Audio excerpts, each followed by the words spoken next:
نحمده ونستعينه ونستغفره ونؤمن به ونتوكل عليه. أعوذ بالله من شرور أنفسنا ومن سيئات أعمالنا. من يهد الله فلا مضل له ومن يضلله فلا هادي له. ونشهد أن لا إله إلا الله وحده لا شريك له. ونشهد أن سيدنا وسندنا ونبينا وشفيعنا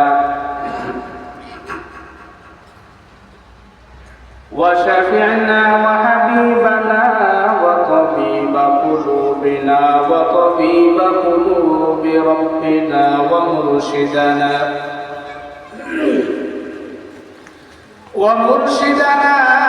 ومولانا محمدا عبده ورسوله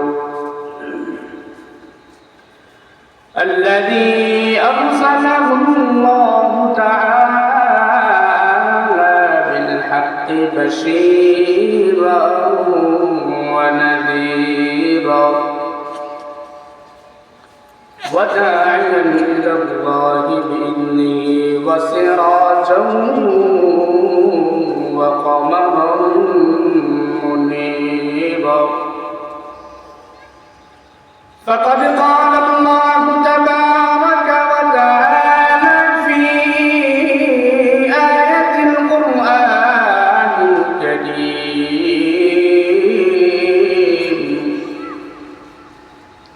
أعوذ بالله من الشيطان الرجيم. بسم الله الرحمن الرحيم. ألهاكم التكاثر حتى زرتم المقابر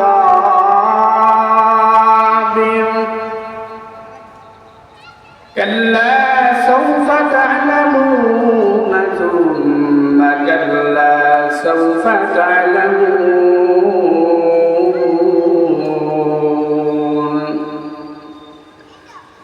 كلا لو تعلمون علم اليقين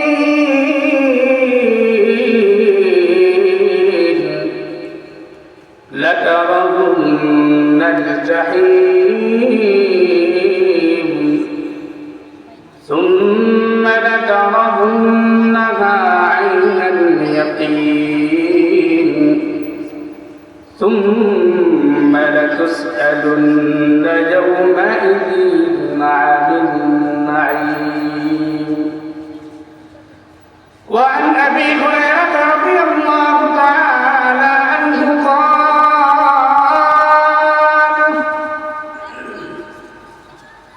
قال النبي صلى الله عليه وآله وسلم: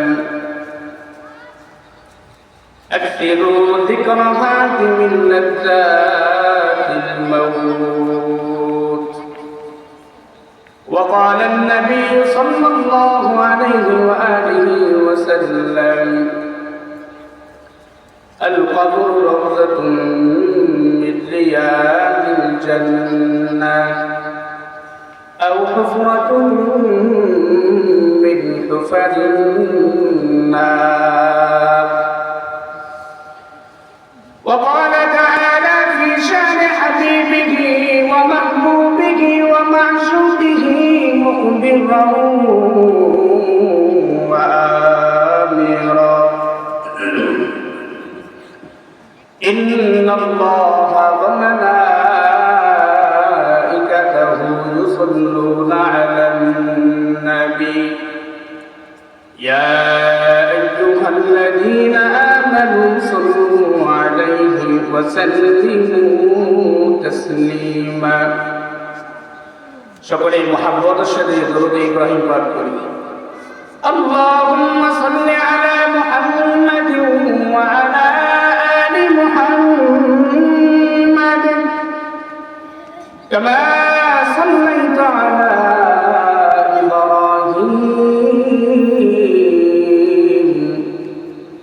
وعلى آل إبراهيم إنك حميد مجيد اللهم بارك على محمد وعلى آل محمد كما باركت على إبراهيم وعلى آل إبراهيم إنك حميد مجيد الحمد لله চাঁদপুর বাজার তালিমুল কোরআন মাদ্রাসা সংলগ্ন কেন্দ্রীয় ঈদগাহের উদ্যোগে সকল মৃত কবরবাসীদের রুহের মাগফিরাত কামনায় দ্বিতীয় বার্ষিক আজকের এই ওয়াজ ও দোয়া মাহফিলের সম্মানিত সভাপতি জনাব খায়রুল ইসলাম, সাধারণ সম্পাদক, চাঁদপুর বাজার তালিমুল কোরআন মাদ্রাসা ও এতিমখানা, প্রধান অতিথি জনাব মুজিবুর রহমান, প্রবাসী আমেরিকা সহ সভাপতি, বাবার চাঁদপুর কেন্দ্রীয় ঈদগাহ, আজকের এই মুফতি মজলিসের আজকের এই ওয়াজ ও দোয়া মাহফিলের বরেণ্য ওয়াইজ প্রধান বক্তা হযরত মাওলানা মুহাম্মদ আকরাম হুসাইন মুহতামিম ফাতেমাতুজ জোহরা রাদিয়াল্লাহু তাআলা আনহা মহিলা মাদ্রাসা দত্তরগাঁও নরসিংদী,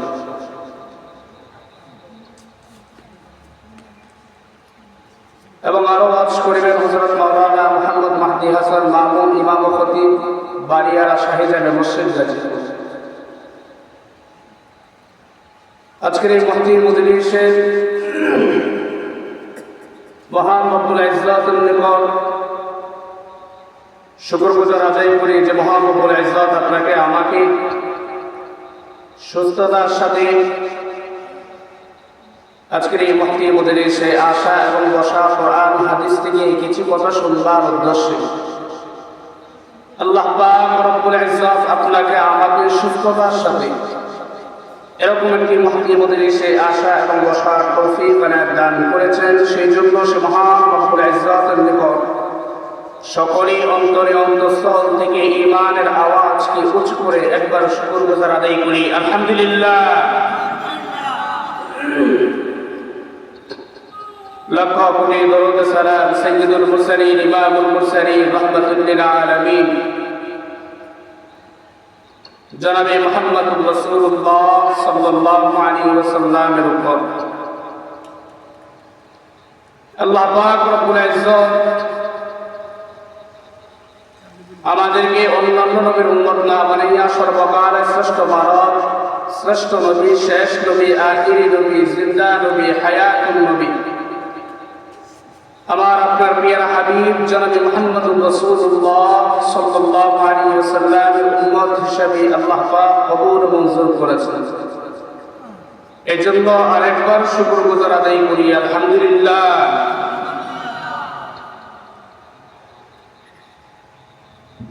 কেন শুকরগুজার আদায় করব না? এই কারণেই করি যে আল্লাহ পাক রব্বুল ইজ্জত পয়গম্বর মুসা আলাইহিস সালাতু ওয়াস সালামকে ডাক দিলেন। আল্লাহ তাআলা বড় মহব্বতের সাথে ডাক দিলেন, হে মুসা। মুসার জবান দিয়ে কোনো কথা বের হয় না। আবারও ডাক দিলেন, হে মুসা। আবারও মুসা আলাইহিস সালাতু ওয়াস সালামের জবান দিয়ে কোনো কথা বের হয় না। তৃতীয়বার আল্লাহ তাআলা ডাক দিলেন, হে আমার মুসা। মুসা আলাইহিস সালাতু ওয়াস সালাম তৃতীয়বারের মতো আল্লাহ পাকের ডাকে সাড়া দিয়ে বললেন, লাব্বাইক। তো আল্লাহ তাআলা আবার জিজ্ঞেস করে যে একবার, দুইবার, তিনবার তোমাকে ডাক দিলাম, প্রথম দুইবারে তুমি কোনো সাড়া দাও নাই, তৃতীয়বার তুমি আমার ডাকে সাড়া দিলাম। আল্লাহ তো অবশ্যই জানেন, কারণ আল্লাহ তাআলা কি আলিমুল গায়ব।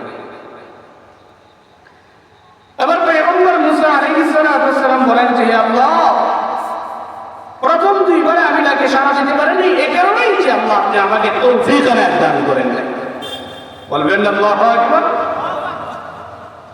যে আপনি আমাকে প্রথম দুইবারে তৌফিক এনায়েত দান করেন নাই, এই কারণেই আমি আল্লাহ আপনাদেরকে সারা কি দিতে পারিনি।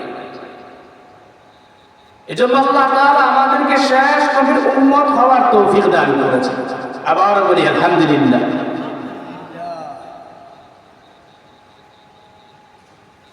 বড় উত্তম ওয়ালা চরিত্রের অধিকারী, উত্তম আদর্শের নবীর উম্মত হওয়ার আল্লাহ তাআলা আমাদেরকে তৌফিক দান করেছেন।